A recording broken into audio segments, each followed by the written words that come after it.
Why condo living is great.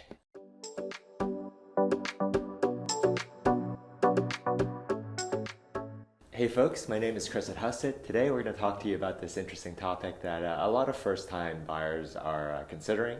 They're thinking about maybe buying a house or living in a condo, and they want to know like what are the pros and cons of living in a condo. And in a separate video, we already have some of the cons of living in a condo, why buying a condo might be a bad idea. So definitely check that out. But in terms of the pros, there are many. Um, for example, because you live in a condo, first of all, it's simply easier. You don't have to worry about the exterior of the building. You don't have to worry about maintenance and upkeep. For example, here in South Florida, there's tons of amenities in most condo buildings, such as pools, outdoor hot tubs, tennis courts. Obviously, there's landscaping you don't have to worry about. Lots of common areas, gyms and such, parking garages, and all the staff that are related to sort of the daily upkeep, scheduling them to come in, do certain jobs, bidding on contracts and stuff to maintain the overall exterior of the property. And the beauty of being a condo unit owner is you're only responsible for the interior of your unit. So everything that we just talked about that's on the outside, you don't have to worry about. Versus if you were living in a house, it might be a bit of a shock because you might have contractors and landscapers, people coming in for different things around the house, every day. So, and if you're managing the property yourself, as you know, it's going to take some time to coordinate with people, and depending on your style, you might want to be a bit more involved and supervise, and or crack jokes and just be nice with the contractors. I mean, all of that takes time, and just be aware that there are people coming in on almost a daily basis, especially in a big building like this, and might be the case for a house as well, and that's an additional time sink to consider. Another benefit of living in a condo obviously is cost. So many of the amenities we mentioned before are obviously quite expensive. If you were fortunate enough to have your own house with all of the amenities that we talked about, including tennis courts and multiple pools, outdoor hot tubs, maybe even a rock wall gym, a private movie theater, sauna, spa, hot tub, any of these things.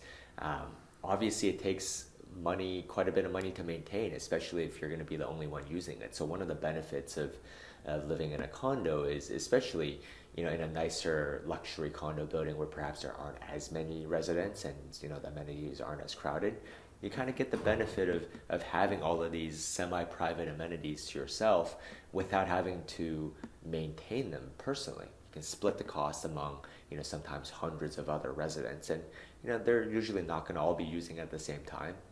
Many condo buildings have a reservation system in place, especially after COVID, that that you kind of have to reserve the time slot you want to use, for example, a specific sauna or gym or whatnot, even though those rules are loosening up. And going back to the maintenance part, think about it this way. That one of the huge benefits of condo living and the reduced need for maintenance is, think about it, if you're going on vacation, it's much easier to do so if you live in a condo versus a house. If you're living in a house, you're who's gonna watch over the property, maintain it, watch for roof leaks or anything like that, anything catastrophic that might happen while you're gone.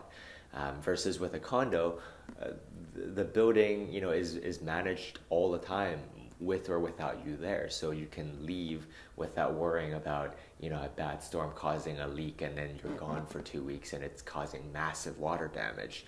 You really just don't have to worry about that so much. So that's one of the real benefits as well, just passive management and the ability for you to have peace of mind when you're not in your home.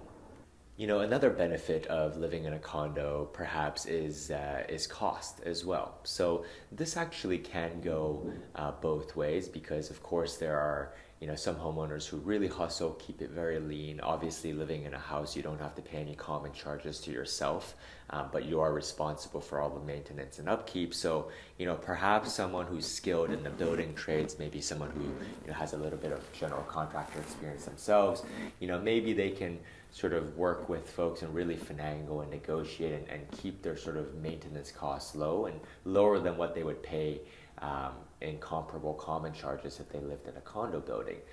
But for most people, it's not necessarily a sure thing, right? I mean, sure, perhaps you could spend less, but you also have to factor in the possibility that your professional building management has um, more experience, better contacts, better bidding skills. Perhaps they have better, bulk discounts or rates with contractors and such. Then you could probably get as a single family house owner. Think about it.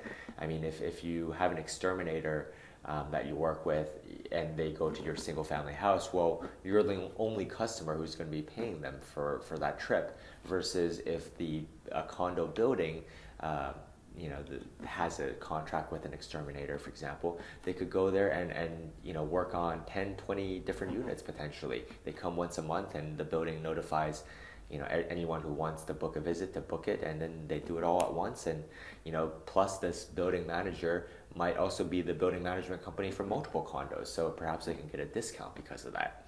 So that is a point that's often debated because of course you have house owners who will say, hey, your common charges are several $1,000s a month. I definitely spend less than that in maintenance upkeep. Well, it's not necessarily the case because, again, like I said, they might not be able to find as cheap of service and labor. They might have not be able to get as good long-term contracts or bulk discounts as a professional building management company might. And furthermore, that logic is not necessarily true because as a single family house owner, you're not necessarily actively keeping a reserve fund in mind, whereas most some condo buildings, at least depending on requirements for a state, will have excess money left over that builds up a reserve fund for rainy day items such as, an elevator needs to be repaired, or there's a major roof leak or something, something that's not so major where a special assessment is required, but where this sort of reserve fund can cover these things that come up. So perhaps that's something that house owners aren't necessarily budgeting or thinking about in mind when they think about these monthly running costs. Another benefit of living in a condo that many house owners forget about, and this is especially the case in South Florida, is views, breeze, and the lack of bugs. So let's go over each of these. For views, obviously, the views are generally going to be better in a condo, especially in higher floor units like penthouses and such. Perhaps those that are directly on the water with water views or surrounding, like it's a corner unit with multiple views on maybe even 3 sides or 4 sides if you have the entire floor to yourself. Being on a high floor, the views are going to be really unbeatable. There's no other way to put it. You can be on any sort of house, but you're not going to have the same views as a 50-story, 50th floor penthouse looking over Biscayne Bay, for example. Right? It's just it's just hard to beat. And this is the same goes across for many markets like New York City, Miami. In New York City, like townhouses are quite big. Especially in Manhattan, obviously because there's not so much room for single-family houses, but the prestige factor is really about the same. In fact, we have many customers who prefer to buy in New York City a penthouse where the views, the breeze and such, and better lighting and such versus living in a townhouse. So the prestige can often be higher than having your own townhouse in New York. And in South Florida, the logic is really pretty much the same as well. You have the second point we wanted to mention is also breeze, right? So by being in a high floor condo, especially closer to the water, or really any high floor, you always tend to have a breeze going. So especially in the summer, it's going to be 10 degrees cooler on any sort of bayfront, waterfront building versus an inland house.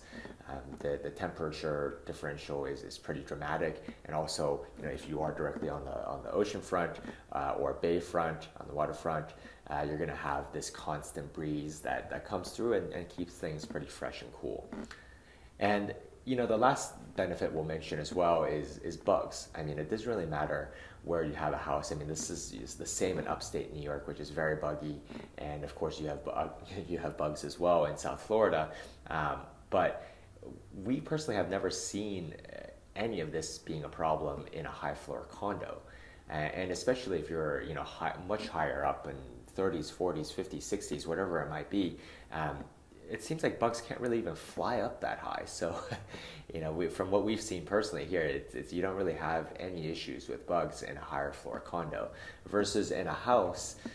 Yeah, I mean, it doesn't matter in New York, in Westchester, Eastern, wherever it might be that is house country, and same in South Florida. Yeah, I mean, you might leave your doors and windows open. There's always going to be stuff open, perhaps, and even if not, just because you're so exposed to the elements outside. I mean, bugs tend to find a way in. So that is a serious problem. I mean, if you don't really care so much and you're not so finicky about bugs and such, then maybe it doesn't matter. But if you really are paranoid of bugs, don't like seeing bugs, then perhaps being in a condo might be a better fit, where it's going to be just a bit more removed from that type of situation. So anyway, here are just a few points and reasons why living in a condo is great, why we really like it. Leave us your thoughts and comments below. We'd love to hear from you. Of course, my name is Chris at Hauseit. We can help you save 6% when you sell with an agent-assisted FSBO, and we can help you save 2% or more when you buy with our Hauseit Buyer Closing Credit Program, where we give you 2/3 of the buyer broker commission, subject to us keeping a minimum of 1% or $7,500, whichever is greater. We cover all of New York City, all 5 boroughs, Long Island, and the Hudson Valley. And in Southeast Florida, we cover Miami-Dade County, where we're based, Broward, Palm Beach, Martin, and St. Lucie counties. My name is Chris at Hauseit, and we'll see you on the next one.